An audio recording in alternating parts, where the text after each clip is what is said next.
Hello everyone, welcome to Shivam academy. आज की इस वीडियो में बायोलॉजी के टॉप 25 क्वेश्चन के बारे में डिस्कस करूंगा जो कि हर किसी कम्पिटेटिव एग्जाम में पूछे जाते हैं। खासकर रेलवे वालों के लिए तो बहुत ही इम्पोर्टेंट ये क्लास है। तो चलिए बिना टाइम वेस्ट किए हुए वीडियो को स्टार्ट करते हैं। आपके लिए आज का पहला क्वेश्चन है, हार्मोन स्रावित होता है अंतःस्रावी ग्रंथ से या फिर बहिःस्रावी ग्रंथ से या फिर नलिका ग्रंथ से या फिर इनमें से कोई नहीं। तो इसका जो सही आंसर होगा वो आपका होगा ऑप्शन ए, अंतःस्रावी ग्रंथि से। हार्मोन जो होते हैं वो अंतःस्रावी ग्रंथ से स्रावित होते हैं, याद रखना। नेक्स्ट क्वेश्चन है आपका, ग्वाइटर अथवा घेंगा पनपता है, यानी कि जो घोंघा रोग होता है वो कैसे पनपता है? चीनी की कमी से या फिर आयोडीन की कमी से, रक्त की कमी से, मोटापा से? तो इसका जो सही उत्तर होगा वो होगा ऑप्शन बी, आयोडीन की कमी से। यानी कि घेंघा जो रोग होता है जिसको ग्वाइटर भी बोलते हैं वो आयोडीन की कमी से पनपता है। इंपॉर्टेंट क्वेश्चन है। नेक्स्ट क्वेश्चन है आपका, थायरॉक्सिन का स्रावण कहाँ होता है? थायराइड, यकृत, वृक्क, वृषण? बताइए। इसका जो सही आंसर हो जाएगा वो आपका हो जाएगा ऑप्शन ए, थायराइड ग्रंथ से।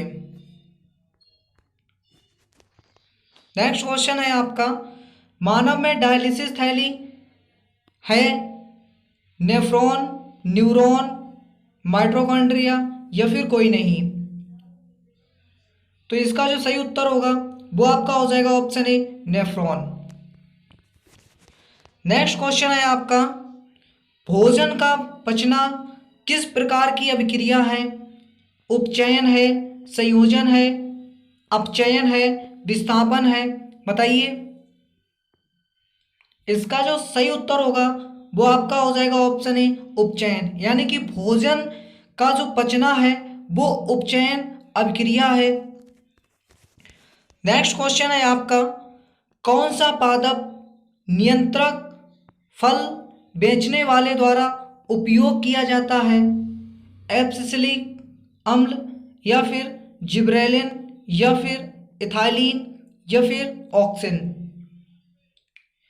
इसका जो सही उत्तर होगा वो होगा ऑप्शन सी, इथाइलिन। यानी कि जो फल विक्रेता होते हैं जो बेचते हैं उनके पास इथाइलिन होता है। वो इसलिए इसका यूज़ करते हैं क्योंकि कच्चे फलों में इथाइलिन का प्रयोग किया जाता है, उनको ये लगा देते हैं तो फल जल्दी पक जाता है। नेक्स्ट क्वेश्चन है आपका, वह संरचना जो उद्दीपन की पहचान कराती है कहलाती है ग्राही, प्रवाह, प्रभावक या फिर उत्तरदायित्व या फिर बेचैनी? इसका जो सही उत्तर होगा वो आपका हो जाएगा ऑप्शन ए, ग्राही। नेक्स्ट क्वेश्चन है, निम्नलिखित में से कौन सी एक अंतःस्रावी और बहिःस्रावी ग्रंथि दोनों प्रकार की होती हैं? अग्न्याशय, थायराइड, पैराथायराइड या फिर पिट्यूटरी? इसका जो सही उत्तर होगा वो आपका हो जाएगा ऑप्शन ए, अग्न्याशय। नेक्स्ट क्वेश्चन है आपका, कौन सी, अभी तो बताया ही था इसका आंसर, कौन सी अंतःस्रावी ग्रंथि वृक्क के दोनों ओर उपस्थित होती है? थोड़ा डिफरेंट टाइप का क्वेश्चन है। इसमें आपसे पूछा गया है ऐसी कौन सी अंतःस्रावी ग्रंथि वृक्क के दोनों ओर उपस्थित होती है, यानी कि जो हमारी वृक्क किडनी होती है, किडनी के दोनों ओर उपस्थित होती है, वो ग्रंथि आपको बताना है। ऑप्शन ए दिया है आपका ग्रोनेड्स या फिर पिट्यूटरी, ऑप्शन सी दिया है अग्न्याशय, ऑप्शन डी एड्रिनल। इसका जो सही उत्तर होगा वो आपका हो जाएगा option D, adrenal. Next question है आपका, जीवों में ध्वनि ग्रहण करने के लिए संवेदी अंग है, यानी कि जो हमारे जीव होते हैं उनको ध्वनि सुनने के लिए किस संवेदी अंग की आवश्यकता होती है? प्रकाशग्राही या फिर दृढ़ग्राही या फिर श्रवणग्राही या फिर स्पर्शग्राही? इसका जो सही उत्तर होगा वो होगा ऑप्शन सी, श्रवणग्राही। नेक्स्ट क्वेश्चन है आपका, वृक्क के ऊपर स्थित अंतःस्रावी ग्रंथि है, यानी कि जो हमारी किडनी होती है, किडनी के ऊपर जो अंतःस्रावी ग्रंथि होती है वो कौन सी ग्रंथि होती है? पीयूष ग्रंथि होती है या फिर पिनियल ग्रंथि होती है या फिर अधिवृक्क ग्रंथि होती है?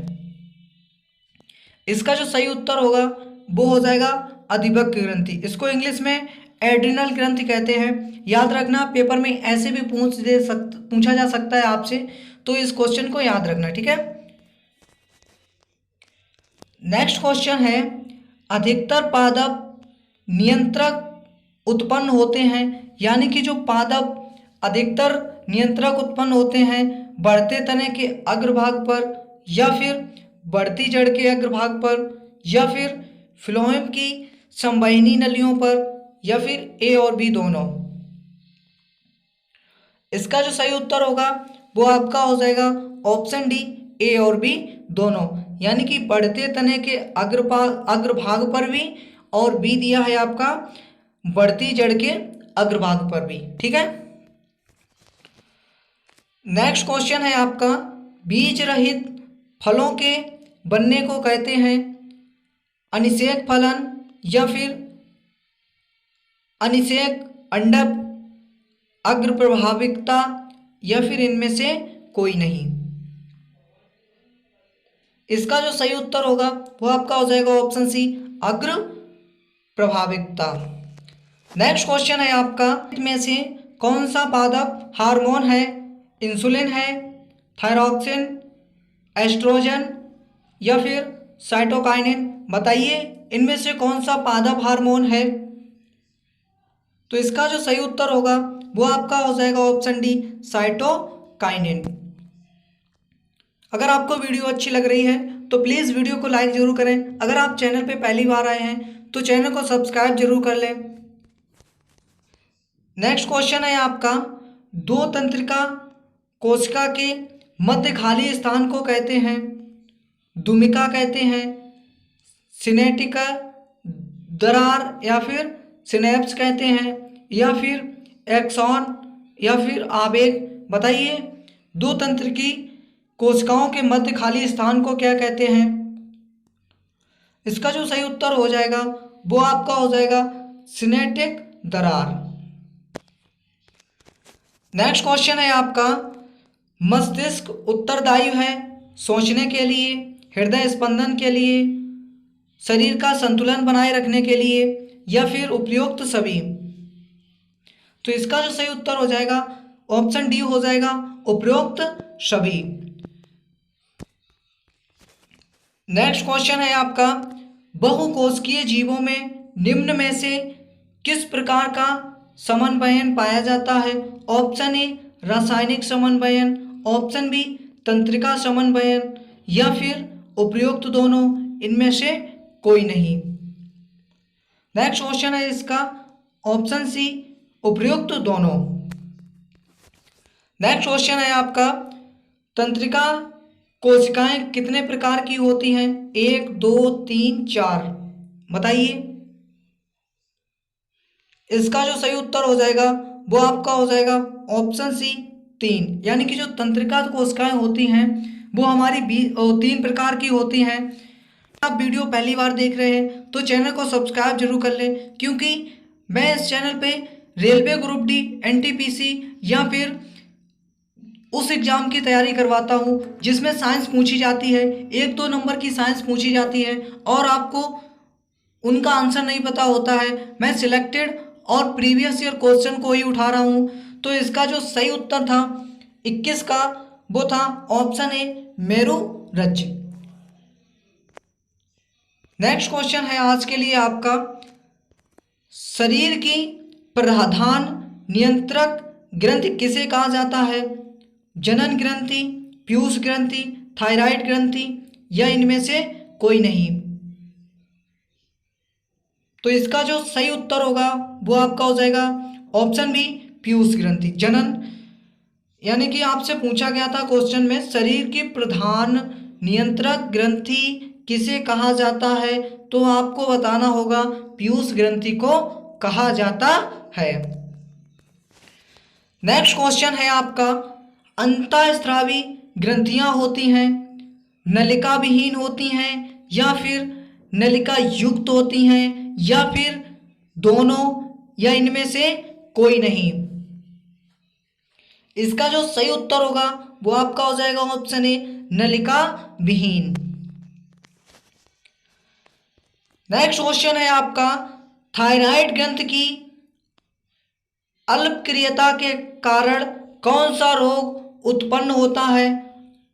अवटु, वामनता या फिर अवटु अल्पक्रियता, मिक्सिडिमा, ये सभी? तो इसका जो सही उत्तर होगा वो आपका हो जाएगा ऑप्शन डी, ये सभी।